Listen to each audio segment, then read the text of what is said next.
We're back looking at some of the season 9 favorites with the gorgeous FARRAH MOAN. Yeah. All right, now we just talked about the #1 Britney impersonator, Derek Barry, but we thought you might like to see another soap pop star. Oh, look at your fave, Christina Aguilera. My angel. That's such a beautiful photo. Every photo she does is so beautiful. The thing that I've always loved the most about Christina Aguilera versus other pop stars is that Christina Aguilera had a really hard childhood. She had an abusive father. Right. Her and her mother are survivors. Like, they escaped that situation. And a lot of people, and even myself, have had a hard time overcoming some of my trauma and like really pushing forward. And like the thing that always inspired me about her was that she never let those things get in the way of using her talent and her gift to inspire people. And one thing I also really love about her is, like, before the Lady Gagas of the world, Christina Aguilera always was there for the LGBT. She was. And I don't say LGB, I say LGBT. Like, she's always been about every spectrum of that rainbow. And I mean, even when it wasn't cool to, I mean, she got a lot of shit for featuring trans people and gay people in her Beautiful video. Right. Because that, even in the early 2000s, was like, what is she doing? Like, she's, like, that's disgusting. And it's like, that's what I love the most about her, is that, like, she's never been, like, in your face about, like, trying to force you to believe that she supports us. She always just has. You know what I mean? And so she's my queen. Christina Love Aguilera's it. Look at her. Nina Osama bin Laden Brown. Right in the flesh. I mean, right in the paper. Right in the paper. Right in the paper. Right in the screen. Oh, the paper is really what it is. So Nina and I mean, well, I think Nina just had a difficult relationship with all the season 9 girls while we were filming. Yeah, what was that? What was your impression when it was happening? Because as an audience, we were all like, girl, you're so amazing. What's wrong? When it was happening, we were feeling the same way as probably the audience. And it was extremely frustrating because every single one of us was stressed, but we were all able to make it fun. Sure. You know what I mean? Like, and she was the only one that could not make it fun. She was really going through it.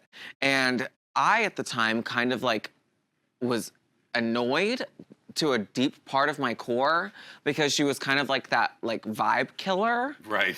You know what I mean? It's like, oh my God, we know that this is fucking hard. Like, and she got so much help from so much of the other girls. We were all there for her, and she couldn't make it work. So, like, I kind of really didn't care for her on the show. I was like, she's kind of like making this really difficult for all of us. However, she was on the War on the Catwalk tour, and we spent 10 days together, and she is probably one of my favorite entertainers. She was nothing like she was on Drag Race. There was this thing that had come over her where she felt she was calm, she was fun, she was like charismatic with everybody, she wasn't stressed about anything. We really got to see who she really was from being on tour together versus when we were competing against each other on a TV show. It's not an easy situation. And my mom really likes her. Oh, yeah? And when my mom met her, they had like this really cute moment where they like held each other and hugged for a long time. Oh, I love that. And I mean, every time I see it, she's like, how's your mom? How's your mom? I'm like, she's good. She misses you. I love it. They kind of like got it on. It was really random. That's so amazing. Look at her. KIMORA Black. KIMORA Black in the flesh. Do we want the tea or do we want what I should say? The tea, please. Glug, glug, glug. So, I thought we were a lot closer friends than it turned out we were. I mean, especially because we had that like heart-to-heart moment in Untucked, the episode that she went home. where I felt like I had like made a real friend and I was gonna be able to have a friend to go home to, you know what I mean? Because in Vegas, it's kind of hard to make friends. Everyone it's a very transient gay community where people move in and then they move out. You know what I mean? Like it's hard to really keep like a steady like friend in Vegas. I mean, no one moves to Vegas to settle down there in their 20s. You know what I mean? Everyone has like a mission they're going on. So, and I never really got to be close with KIMORA, and it was really neat to get to have that experience where I got to know her or thought I got to know her as a person. And, you know that whenever I came home, I was gonna have a friend that we could always have this experience together. Right. Because you know how close like the New York girls are. Oh, yeah. You know what I mean? Like I wanted to have that with my Vegas sister. It turns out that we have a lot less common than I had hoped for. And, you know, we didn't really see each other or talk much after the show.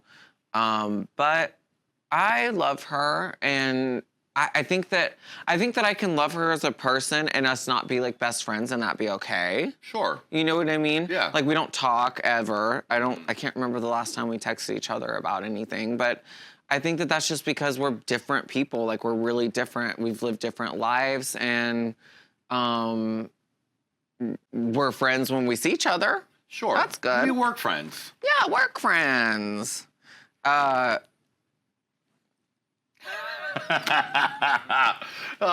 your silences are golden. Look at her. Farrah Fawcett. God, I'm so triggered by this photo right now. Good, as you should be. Well, because me and Magnus tried to recreate it, and we did four different photo shoots because it wasn't right the first time, and Magnus was like, I need you to come back to LA, we need to reshoot it. I was like, okay, I trust you. The second time he was like, no, it's still not right. I was like, what do you mean it's not right? We got the exact, and he's like, no, it's not right. Like it needs to be it needs to have that essence of you and Farrah. And then he came at me a third time and he was like, you know what? Let's do the Farrah recreation photo, but let's have it be the Farrah Moan version of Farrah Fawcett. So we had a pink wig that was styled like Farrah Fawcett, and we put neon lights in on a black brick wall behind me to emulate the what's it called, the carpet or the rug. And so we finally got our picture then, but I remember that was like the most iconic thing for me for so long in my life. And then after going through that, like having to try and redo it so many times and suck in and just do that same perfect pose, like I kind of hate that photo now. But Farrah Fawcett has like always been a big inspiration to me because, I mean, she lived in Houston for a while in Texas. And so it turns out like a lot of people and like know her there. And so I was my mom like introduced her to me at a very young age. And my favorite thing about her was that she was so beautiful and so perfect, but not a single person that has ever worked with Farrah Fawcett has ever had a bad thing to say about her. She always just uplifted and made everyone feel good and made everyone feel so special every time she was around somebody. And she just had that like inner light that shined brighter than any spotlight could. And I think that that's what really drew me to her, is like, I want to be her. I want to be a good person. Like, I want to be someone like Farrah Fawcett that like changed the world, you know? So. And now you can appreciate how difficult that iconic photo was to fucking snap. I can't imagine how many times she had to shoot that shit. All right, look at her. Aja, your tour mate, your sister. Hey, yo, sis. Hey, yo, sis. We talk on the phone actually like at least 3 times a week. Aja is my number one, well, I hate saying the word number one. Aja is a ride or die. And my favorite thing about her is that she doesn't give a fuck. Like, she has inspired me in ways where like during that time when the show was airing, we were under so much criticism from everybody, and it was really hard. Like, I'm a sensitive person, y'all know that. And like, yes, we've caught that, sweetie. Having everything just like being attacked that I did online, it was really hard for me. And I used to like be in my hotel room and just like cry and cry, just like, why is this This is not what I thought this was gonna be. But Asha was always like, bitch, who cares? We got to do this amazing thing. All these people are gonna talk because that's what they're supposed to do. They're supposed to have their opinions on things. She was like, you just have to not give a fuck. And Aja kind of like bestowed that like not give a fuck-isms on me that like have made me such a strong person, and like being friends with her has like really made me a really like strong, powerful person. You know what I mean? Yeah, like no one can get to me because like if I thought I had it bad with the fan critique, Aja had it 100 times worse. Unnecessarily rough. And she would kind of get a little bit worked up about it, but she didn't let it fuck with her. She didn't let it fuck with her drive. She didn't let it fuck with what she was doing. She always used almost that negativity to like show everyone that she was gonna just show them, I guess. I don't know, like she's very inspiring in that way. Like no one can bring Aja down. If you try and bring Aja down, she's only gonna go higher. Yeah. Like she takes them, bring her down and takes it up. Whereas a lot of us, when people try and bring us down, we kind of go down a little bit. But I think the thing that we can learn about Aja is that when people are trying to bring you down, that actually can give you power. You know what I mean? Yeah. And that's my favorite thing about her. And it must have been so fun to see her perform on tour so many different times because she's on fire on stage. She is. And it used to get under my skin because I'd be like, how do you just never have a problem? Like every time you do your number, nothing, no wardrobe gets caught. Right. And then there was finally one night. Yeah. One night where she finally had a wardrobe malfunction because I was doing like burlesque numbers and stuff where zippers would get caught. Or, you know, there's all sorts of things that can go wrong. Yeah. And so Aja finally had like some tassel get caught in a zipper and she finally had her first moment probably in her entire career where her number didn't go as planned. And as like much as I sympathize with her, I was also like, finally you get to see what it's like to have not everything work for your performance. Her performances are always so perfect. I was like kind of just low-key waiting like, there's got to be something that's gonna like set her off because I can't be the only one that fucks up. You know what I mean? Yeah. I was like, I do not want to be the only one that fucks up sometimes, and so. Great, love it. I mean, she's so fun. She really is. All right, we're gonna see more queens through the opera glasses when we're back with FARRAH MOAN. All right, we got a couple more queens for you to look at. Now this one, honey, I might get you a tissue. You might need this. Look at her. The beautiful, lovely, such a great spirit, Cynthia Lee Fontaine. Also someone who's been extremely supportive to you and an old friend of yours. It was really frustrating for me that Drag Race kept trying to cut our narrative out of the show. Right. And I understand, I guess, why. Like, it wasn't, like, juicy. It wasn't what they were looking for, but like, I mean, even from the moment she was brought back for season 9, I like had like a whole confessionals about it. Me and her like reunited in the workroom and like, it didn't air. And even at the reunion, like RuPaul was like, what was so emotional about you lip syncing against Cynthia? And I told her like, well, Cynthia was the first person that ever believed with me in Austin, and like she used to do shows with me and she was always just so support. And RuPaul goes, wait, no. And he reworded the question. He goes, what was so emotional about sending Eureka home? And he still cut our narrative of me and Cynthia, which is, I understand that's not what they were all looking for, all the producers. But me and Cynthia don't need the world to know our relationship because we have it ourselves. And she, honestly, like when I was that little struggling young queen in Austin, Cynthia was always so supportive. She always told me, she was like, I hope you're gonna audition for Drag Race. Like, she taught me a couple of things on how to sew. I didn't really learn a lot from it because it was really brief. But, I mean, she always took that time to, like, extend that sisterhood to me that a lot of other queens in my whole life never did. Yeah. So, Cynthia has a big, huge hold on my heart, and if we could have had her be Miss Congeniality again, I would have been completely fine with that. I would have probably got my whole life. I would have been like, yes, we got Miss Congeniality, Cuckoo Geniality twice.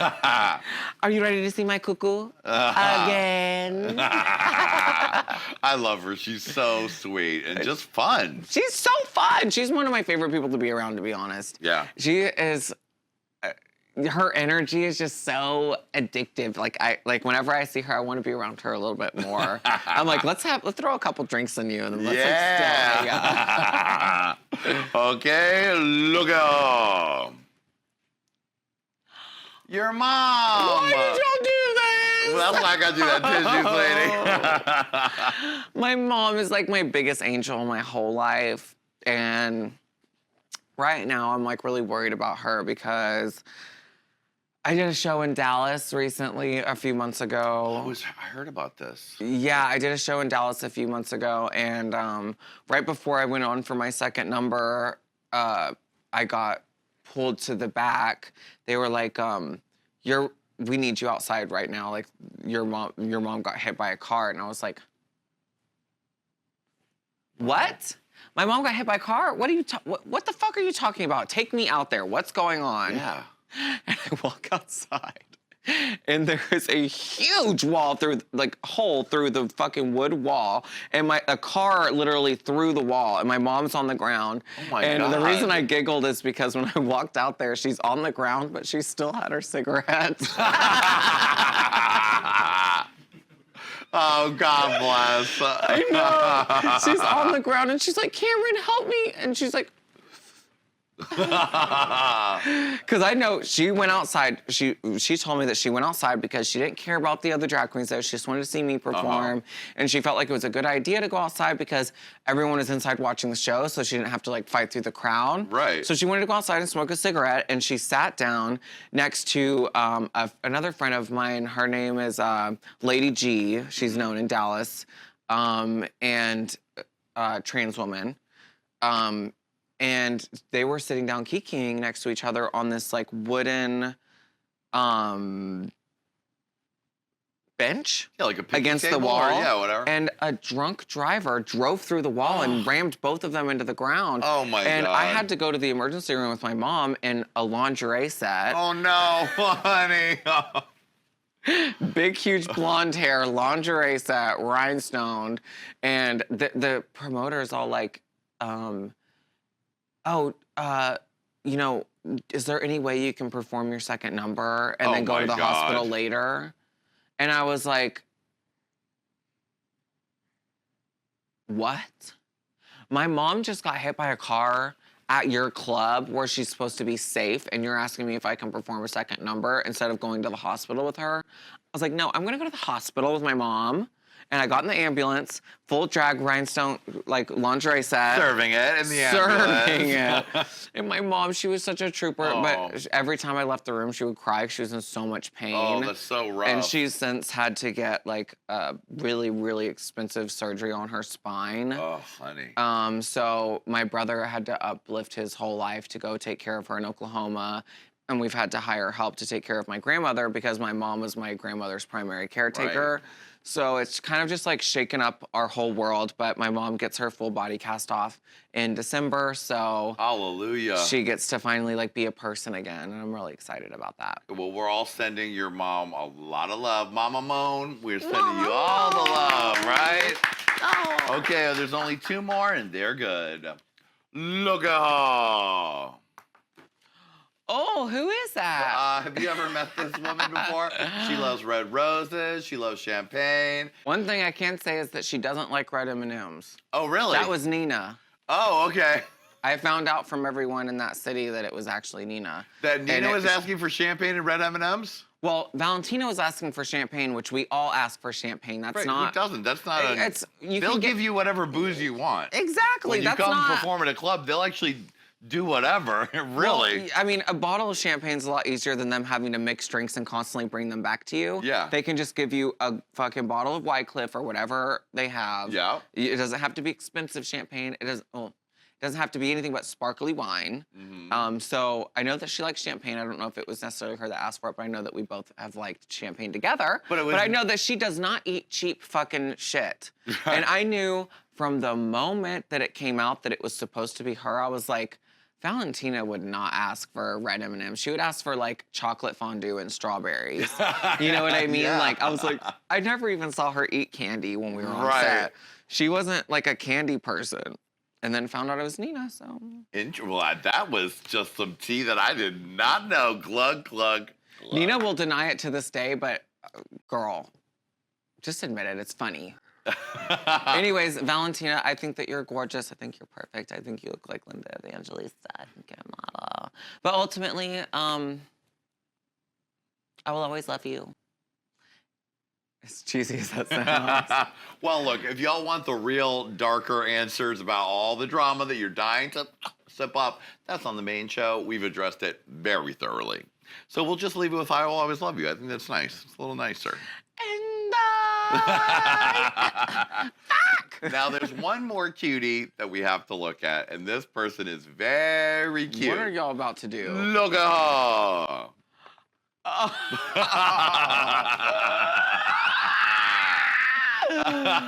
Cameron, Oh, honey. Wait, throw that picture back up there. Now, the rumor was that not only is this as you, but that this was like one of the most, catfished pictures from the MySpace era. That was you, and that you had so many identities because you so embodied a certain youthful sexiness at the time. Yes, I embodied a really underage, sexy moment, I guess, and time during the MySpace era. And it got to the point, it was actually so bad that I would get so many messages on like Tumblr, MySpace, Facebook, whatever, where they were like, people would literally tell me, I've dated a fake account of you for 3 years, and he died mysteriously, and God. I almost killed myself because I thought the one person I loved in this whole world had died. Wow. And then I realized that he was fake, and like, I can't even tell you the countless amount of messages that was, and it was so bad that like every time I tried to make a new social media platform as myself, I got deleted because those fans that I don't see them more as like my fans. I feel like they were a fan of what that picture was. Yeah, whatever that. Because they didn't know who I was at all. Mind, right. They didn't know anything about who I was. They just knew those photos. So like those people would report anything I ever made. So I was never able to even actually like have social media as myself for a while. Yeah. It kind of took FARRAH MOAN to be able to have a Facebook account. Crazy. Well, you sure did look cute. Yeah, I guess so. It's so funny. I mean, I'm still always going to be that person that listens to, like, rock music and Pierce the Veil and Seosin and all my favorite, like, throwback MySpace bands and stuff. But I just kind of throw a little bit of pop stuff in there, too. Just ding. Before we go, music, that's something that's on your horizon? Yes, well, I have been writing music for years, even before drag really started to pick up for me, just because I'm kind of like a poet, and I didn't know it for a while, and so anytime I came up with things that kind of rhymed and went together, I always wrote them down, and so now I've like pieced together almost an entire EP. I'm not sure, music really isn't like my calling, but it's something that like, since these ideas and these like words have come out of me, I would love to share them with everybody. So I'm doing a moment and working on those. Everything's written, it just takes that step to the recording studio. Well, may I recommend our band leader, Mr. Adam Joseph, produced for Lady Red, produced for me. He should produce your record. It would be amazing. I love his stuff. Yeah, so you're good. Perfect, you're beautiful, you look like Linda Evangelista, you're a model. Did you stone those tights? Favorite song ever to come from Drag Race. Yes. FARRAH, we love you. It was so much fun getting to talk to you, sweetie. Give it up for FARRAH MOAN, everybody. Thank you so much. Come back and see us whenever you want, sweetie. Oh my gosh, I'll come tomorrow. All right, we'll see you then. Thank you, Lady Red, for being a fierce bitch. Yep, she's almost over it. And thank you all for watching, and we'll see you next time on Hey Qween and Look at Her. Bye, baby. Look at her. Give me a little face performance, FARRAH. Look at her. Look at that. Look at her. Don't be filming me. See, filming FARRAH. Look at that. Look at her. Bye, everybody. See you later, camera. Hey Queen! Thanks for watching. Subscribe to our Hey Qween podcast up here. Check out more of our incredible interviews down here. And, of course, don't forget to what? Subscribe!